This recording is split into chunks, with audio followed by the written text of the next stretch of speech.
Good morning and আসসালামু আলাইকুম। কেমন আছেন সবাই? আশা করি আল্লাহর রহমতে সবাই অনেক অনেক ভালো আছেন। আর আপনাদের দোয়ায় আমিও ভালো আছি আলহামদুলিল্লাহ। নতুন একটি ব্লগ নিয়ে হাজির হলাম। কাছে দূরে, দেশ এবং দেশের বাহিরে যে যেখান থেকে বসে আমার ভিডিওটি দেখছেন, সবার কাছে অনুরোধ, প্লিজ একটা লাইক দিয়ে আমার ভিডিওটি সম্পূর্ণ দেখবেন। আসলে ইদানিং এত বেশি ওয়াচ টাইম কম হচ্ছে, যার জন্য ভিডিও তৈরি করার ইচ্ছাটা একটা ভিডিওতে যদি 1 ঘন্টা ওয়াচ টাইমও না হয় তাহলে আসলে ভিডিও মেক করার কোনো ইচ্ছা আসলে থাকে না। এর আগে একটা ভিডিও আপলোড করেছি, সেই ভিডিওতে মাত্র 5 পয়েন্ট ওয়াচ টাইম এসেছে। 5 মানে 5 ছক 30 মিনিট। এতটা কষ্ট করে এতটা আগ্রহ নিয়ে একটা ভিডিও আপলোড করার পরে যদি এরকম হয়, আসলে ভিডিও করার মন মানসিকতায় থাকে না। তারপর 2 দিন গ্যাপ দিলাম, গ্যাপ দিয়ে তারপর আজকে আবারও ভিডিও দিচ্ছি, জানি না কি হবে। কিন্তু আমি সবার ভিডিও দেখা অফ করিনি, সবার ভিডিও দেখে দিয়েছি। কমেন্ট করেছি, খুব ছোট্ট করে আমি কমেন্টটা করি, জানি না কোন কোন আপু আমার এই কমেন্টে অসন্তুষ্ট। অনেকে আছে বড় কমেন্ট খুবই পছন্দ করে, বাট আমি বড় কমেন্ট করি না, কারণ আমার একদমই হাতে সময় থাকে না বসে বসে সবার ভিডিও দেখার। তো আমি ভিডিওটা চালু রেখে আমি আমার কাজ করি, আর ভিডিও দেখা হয়ে গেলে ভিডিওর প্রথমে একটা লাইক দিয়ে নিই, আর ভিডিও দেখা শেষ হলে একটা কমেন্ট করে দেই, অথবা কমেন্টটা ভিডিওর প্রথমেই করি যে ইনশাল্লাহ খুব ভালো লাগলো, এই ধরনের কমেন্টটা আমি করি, ইনশাল্লাহ লিখি।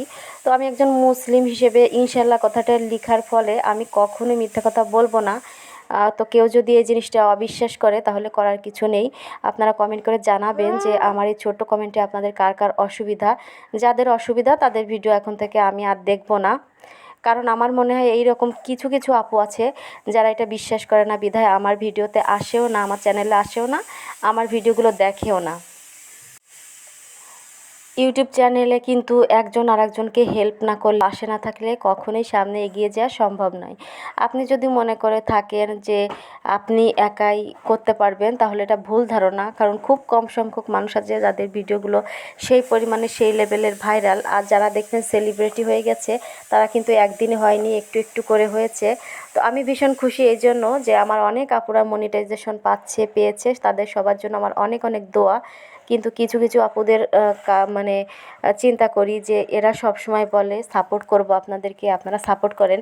এদেরকে আমি এত বেশি সাপোর্ট করি, অথচ এরা আমাকে একদমই সাপোর্ট করে না। এই জিনিসটা আমার খুবই খারাপ লাগে। তো কিছু সংখ্যকের কথা কিন্তু আমি বলেছি, আমার কিছু প্রিয় আপুরা আছে যারা সব সময় আগে থেকে আমার পাশে আছে, এখনও আছে। সেই সমস্ত আপুদেরকে অনেক ধন্যবাদ, যেমন পিএন ব্লগ, দেশি কুকিং, লাইফস্টাইল, তারপরে তানু মানু ব্লগ, অনন্যা ব্লগ, তারপর লাকি লরেন ব্লগ, তারপরে বাংলাদেশি মম মিম, তারপর বাংলাদেশি মম লাকি, তারপর বাঁধন স্টোরি, তারপরে মানসুরা মুন্নি। তো এই সমস্ত আপুরা সাপোর্ট আমাকে সবসময় করে। কিছু হিন্দু দিদিরা আছে যারা যাদের ভিডিও আমি রেগুলার দেখি, বাট সেই সমস্ত দিদিরা দেখতে চায় না। তো হিন্দু দিদিদের বললাম, তো রুমা আপু, রুমা দিদি, তারপর সুলতার হেসেল, এই আপু দুটা কিন্তু নিয়মিত সাপোর্ট করে, তাদের ভিডিও আমি সবসময় দেখি। কিন্তু আরও কিছু কিছু দিদিরা আছে যারা আমার ভিডিওতে আসে না, বাট সবসময় আমি তাদের ভিডিও দেখি, যেমন সুপ্রিয়া ব্লগ। এই দিদিকে আমি অনেক সাপোর্ট করি, বাট দিদি একটা ভিডিও আমার দেখে না।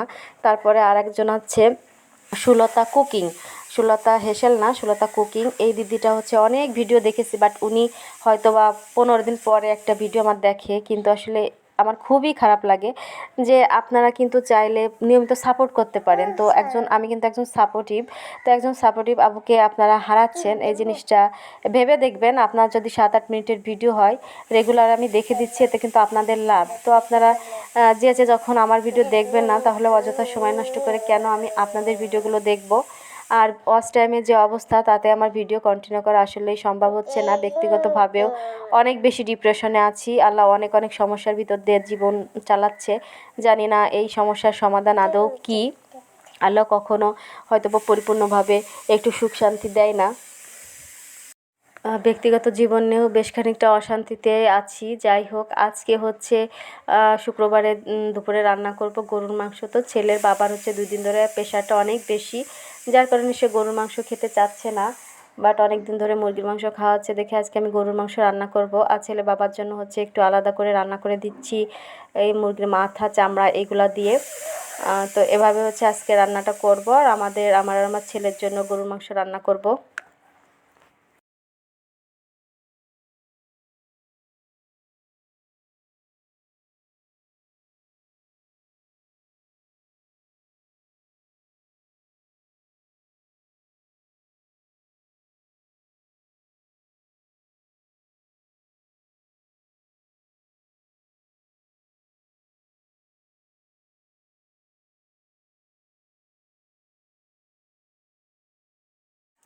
জুম্মাবারে এই ছিল হচ্ছে আমাদের আয়োজন। আল্লাহর কাছে সবসময় শুকরিয়া জানাই। তারপরে হচ্ছে আল্লাহ সহায়তা করলে কিছু মানুষ সহায়তা করে না, মানে পাশে থাকে না, সাপোর্ট করে না, মানসিক দিক দিয়ে সাপোর্ট করে না। তো সাপোর্টটা আসলে সবসময় প্রয়োজন, ব্যক্তিগত জীবনেও সাপোর্ট প্রয়োজন, তারপরে সোশ্যাল মিডিয়াতেও সাপোর্ট প্রয়োজন। সাপোর্টবিহীন কিন্তু জীবন চালানো অনেক কঠিন। তো আমি সবার সাপোর্ট পাচ্ছি না বিধায় আমার মনটা অনেক ভেঙে গিয়েছে, অনেক খারাপ লাগে। তারপরেও সকাল থেকে আজকে সকালে আমি অনেক আপুদের ভিডিও কিন্তু ফুল ওয়াচ করে দিয়ে দিয়েছি। আর ওই যে বললাম কমেন্টটা কিন্তু খুবই ছোট্ট করি ইনশাল্লাহ লিখে দিই। তো এতে হচ্ছে অনেকে বিশ্বাস নাও করতে পারে, তো সেটা হচ্ছে যার যার পার্সোনাল ব্যাপার। বসে থেকে ভিডিও দেখে ভিডিওর পুরো ডিটেলস আমার পক্ষে বলা সম্ভব হয় না সব সময়। যদি অনেক বেশি ফ্রি সময় পাই তাহলে একটু দেখি। ছোট বাচ্চা আছে, তাকে সময় দিতে হয়। নিজে যদি ফোন নিয়ে সারাক্ষণ বসে থাকি, সংসারের কাজ তো আছেই, তাহলে জীবনটা কিভাবে চলবে? আসলে অতটা সময় আমার নেই। ইউটিউব থেকে হচ্ছে বারবার হতাশ হচ্ছি, হতাশায় তৈরি হচ্ছে। তারপরে হচ্ছে ধৈর্য ধরে আসি, দেখা যাক সামনে কত দূর কী হয়। ধৈর্যের ফল সবসময় মিষ্টি হয়, এটা সবাই বলে। তাই সবসময় ধৈর্য ধরে থাকি। তো মাঝে মাঝে ওই যে একটু অধৈর্য হয়ে যেতেই পারে। চিন্তা করেন যেখানে একটা ভিডিওতে 4 ঘন্টা 4.5 ঘন্টা একটা ভিডিওতে ওয়াচ টাইম হতো, সেখানে যদি 1 ঘন্টা ওয়াচ টাইম না হয়, সেখানে ভিডিও আপলোড করার মন মানসিকতা আসলে কি থাকে না? আপনারাই কমেন্ট করে একটু জানাবেন। তো যাই হোক, সবাই ভালো থাকবেন, সুস্থ থাকবেন। হাতে মেখে গরুর মাংসটা বসিয়ে দিচ্ছি, আর সেই সাথে আপনাদের কাছ থেকেও বিদায় নিয়ে নিচ্ছি। আল্লাহ হাফেজ।